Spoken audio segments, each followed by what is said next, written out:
How many of you, just in the chat or in the questions, how many of you are running a team where you have 3 or more agents in your team? We just see a quick show of hands so I can make sure I know who we're talking to there.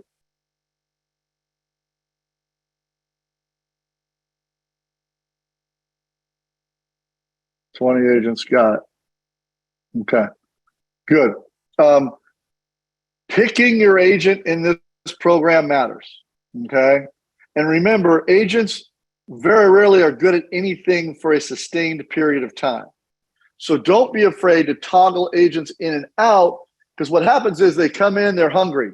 I'll do whatever you say, Jeremiah. I'm on every lead. I'll do it. For 4 months, they're amazing. Then what happens? They close T2, get 4 more under contract. Now all of a sudden they're missing leads because they're more focused on trying to get these closed. They want the money. That's all fine.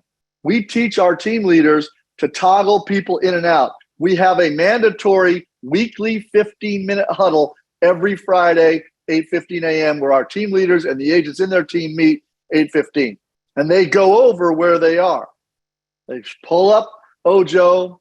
We're looking at it. Their agent goes out and tells them anything outstanding. So every week that agent has to be accountable for what they're doing. And sometimes you get an honest agent that goes, oh my gosh, I'm feeling overwhelmed. We're like, great.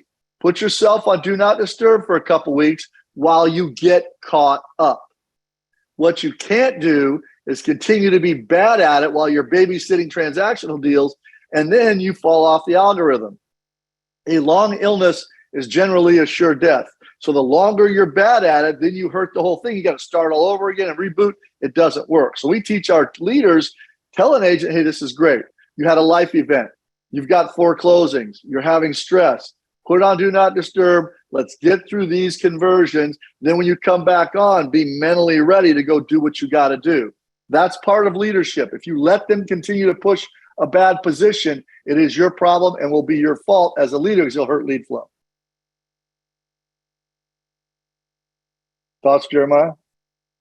Yeah, no, I think that's spot on. And the teams and agents that are the most successful in our program do exactly what you just described.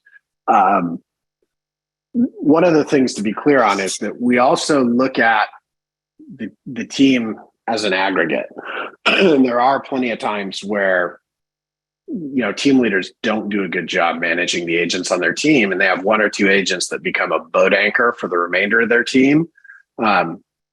Look at, if 1 agent on your team closes a transaction and doesn't pay Ojo, we block every agent on your team. If 1 agent on your team gets out of compliance with 2, 3, 4 or more referrals, and they're not giving us the status updates, we block every agent on your team.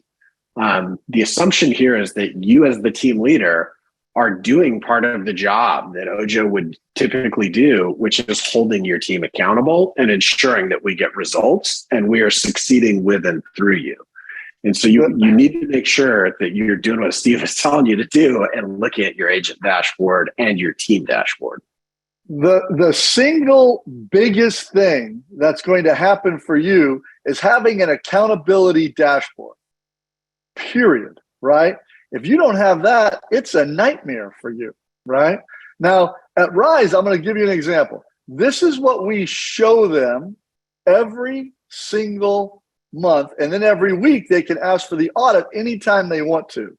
So I'll just come back to the screen a sec, and I'll show you guys what the scorecard. Because if you don't have a scorecard, guys, of your own team, it's like having a map that you're lost in. That doesn't work great, okay? So I'm going to share the screen again. Here we go. Share.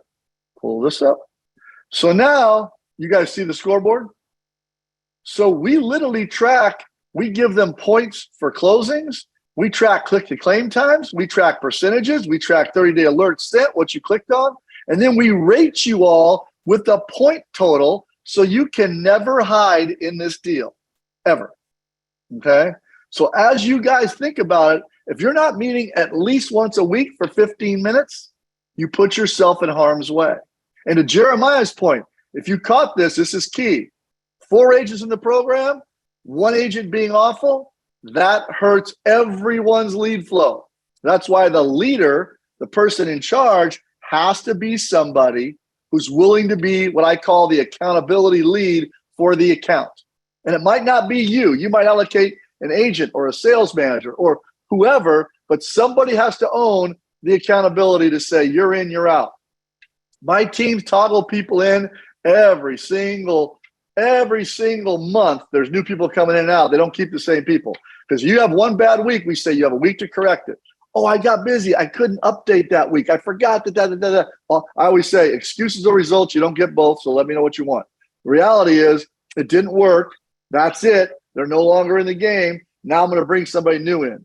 To the point that most people say before you get any other leads from my company, you have to close 3 Ojo referrals before you get another lead. And that will also help you get agents that are either going to pay attention or move up and get better or move out. You don't care which one it is. You just can't have them stay bad for very long. And the reality is, and I don't know if Ojo's doing this, this is their thing. Most of my aggregators right now are moving out the agents who haven't been very good.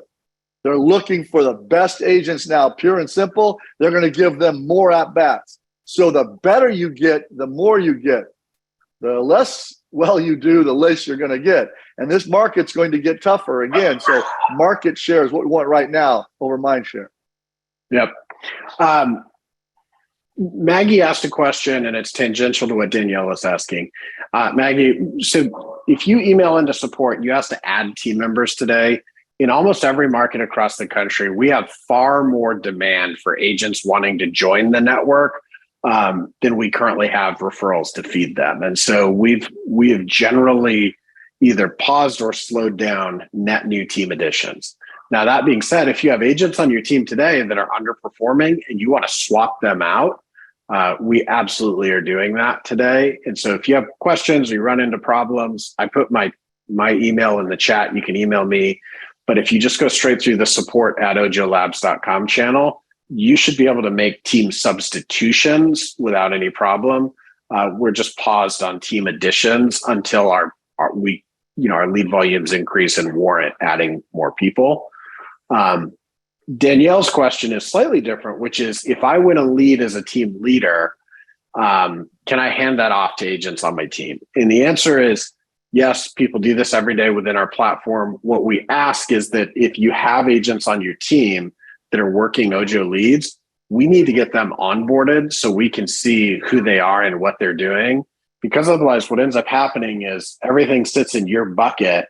And we're going to think there's only one agent there. And you're going to, even if you're doing a great job, you're only going to get the lead volume for that one agent. So if you have multiple agents on your team, you're going to want to get them onboarded, especially if they're working Ojo leads, because then when you perform really well, they will get an appropriate amount of volume for multiple agents, i.e. more than an individual agent. Well said. There's a great question in the chat from David, by the way, who drilling down that initial call. And David makes a great point. If we lose them on that initial call, they use another agent, no one makes any money. And believe me when I say this, 70+% of your leads are already looking on other platforms as well as Ojo. Okay. So the key is our agents almost treat like they're an extension, and they've got their 30-second thought track that we teach, which is, hey, listen, Ojo vets thousands of agents across this entire network. The great thing is I was lucky enough to be part of the Ojo Extended Network. And there's only very few of us that do this because you have to have market intelligence, local knowledge, have a certain closed amount of volume, and I'm able to have all of that plus. So I'm going to make sure you get the best consumer experience for you and your family. Now, and then you go into what they want to look at, right? So you really want to act like you're an extension of Ojo because they built some rapport there. They've talked to somebody. They've searched another platform, and now they're coming to you. You don't want to act like you're totally separate entities. It doesn't help create any rapport or a higher conversion.